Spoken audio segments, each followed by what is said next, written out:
Hi friends, ഞാനിന്നിവിടെ ഉണ്ടാക്കുന്നത് കൂർക്ക ഇറച്ചിയാണ് കേട്ടോ. നല്ല ബീഫ് വെച്ചിട്ടുള്ള കൂർക്ക ഇറച്ചി കറിയാണ് വെക്കുന്നത്. അതിന് വേണ്ടിയിട്ട് 1/2 കിലോ ബീഫാണ് എടുത്തിരിക്കണേ.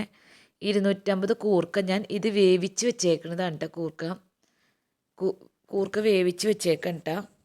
ഇനി നമുക്ക് ഇതിലേക്ക് വേണ്ടിയിട്ട് കുറച്ച് പച്ചമുളക് എടുക്കാം. ഒരു 3-4 പച്ചമുളക് എടുത്തിട്ടുണ്ട്. അതുപോലെ തന്നെ കുറച്ച് വെളുത്തുള്ളി എടുത്തിട്ടുണ്ട്. അതുപോലെ തന്നെ ഒരു സവോള എടുത്തിട്ടുണ്ട്. ചുവന്നുള്ളി ഉള്ളൊരു ചുവന്നുള്ളി എടുക്കട്ടോ. ഇഞ്ചി ഒരു കഷ്ണം എടുത്തിട്ടുണ്ട്, ചെറുതാക്കി അരിഞ്ഞു. എന്നിട്ട് ഇതെല്ലാം മിക്സിയിലിട്ട് ഞാൻ പേസ്റ്റാക്കി എടുക്കുകയാണ് ചെയ്തത് കേട്ടോ. അതുപോലെ തന്നെ ഒരു ബീഫ് മസാല 2 ടേബിൾ സ്പൂൺ എടുത്തിട്ടുണ്ട്. മുളക് പൊടി ഞാൻ 1.5 ടീസ്പൂണാണ് എടുത്തേക്കണത്. അവരവരുടെ എരിവനുസരിച്ച് ഇടാട്ടോ. മല്ലിപ്പൊടി 2 ടേബിൾ സ്പൂൺ എടുത്തിട്ടുണ്ട്. മഞ്ഞൾപ്പൊടി 1/2 ടീസ്പൂണാണ് എടുത്തേക്കുന്നത്.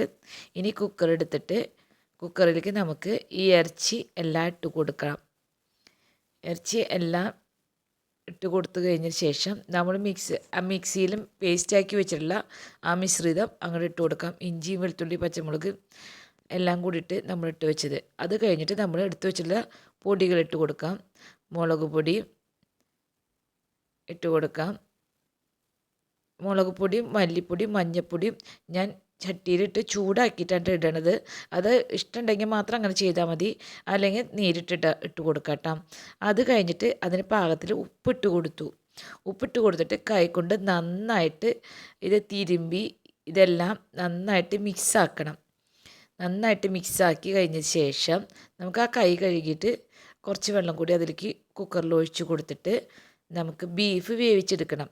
ഞാൻ അങ്ങനെ ബീഫ് അടച്ച് വെച്ച് വേവിച്ചെടുക്കാണ്ട 6 വിസിൽ കേട്ടപ്പോൾ തന്നെ എൻ്റെ ബീഫ് വെന്തിട്ടുണ്ടായിരുന്നു. അതിന് ശേഷം ഒരു വിസിൽ കൂർക്കിയിട്ടിട്ട് ഒരു വിസിലും കൂടി ഞാൻ അടുപ്പിച്ചിരുന്നു. ആ വീഡിയോ എൻ്റെ കയ്യിൽ നിന്ന് പോയത് കൊണ്ടാണ് കേട്ടോ കൂർക്കിയിട്ടത് കാണിക്കാൻ. 6 വിസിലുകൊണ്ട് ബീഫ് വെന്തതിന് ശേഷം കൂർക്കിയിട്ടിട്ട് ഒരു വിസിലും കൂടി ഞാൻ കേൾപ്പിച്ചിരുന്നു കേട്ടോ. അങ്ങനെ കൂർക്കയും ബീഫും റെഡി ആയിട്ടുണ്ട്. ഇനി നമുക്ക് താളിക്കണം. താളിക്കണേന് ഒരു ചീനിച്ചട്ടി എടുത്തിട്ട് കുറച്ച് വെളിച്ചെണ്ണയാണ് ഞാൻ ഉപയോഗിച്ചേക്കണത്.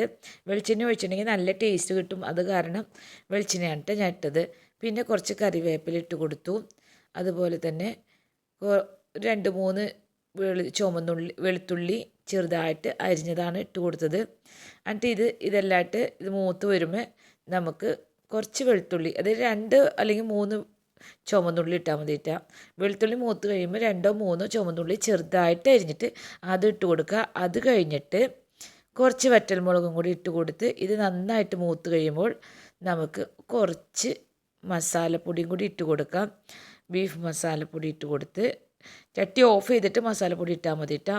ഇനി നമുക്ക് ആ ബീഫ് നമ്മൾ വേവിച്ച് വെച്ചേക്കണത് ഇതിലേക്ക് ഇട്ട് കൊടുത്ത് ഒന്ന് വെള്ളം വറ്റിച്ചെടുക്കുക. അടിപൊളി ടേസ്റ്റാണ് കേട്ടോ. കണ്ട ബീഫും കൂർക്കയും നമ്മുടെ വെന്ത് റെഡി ആയിട്ടുണ്ട്.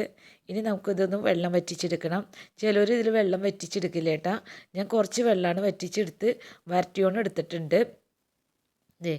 അങ്ങനെ നമ്മുടെ ബീഫും കൂർക്കയും റെഡി ആയിട്ടുണ്ട് കേട്ടോ. ഞങ്ങളുടെ സൈഡിലൊക്കെ ബീഫും കൂർക്കയും കായും കൂർക്കയും ഒക്കെ ഇട്ടിട്ടാണ് വെക്കുക. എല്ലാവർക്കും എൻ്റെ ബീഫും കൂർക്കയും ഇഷ്ടമായെന്ന് വിചാരിക്കുന്നു.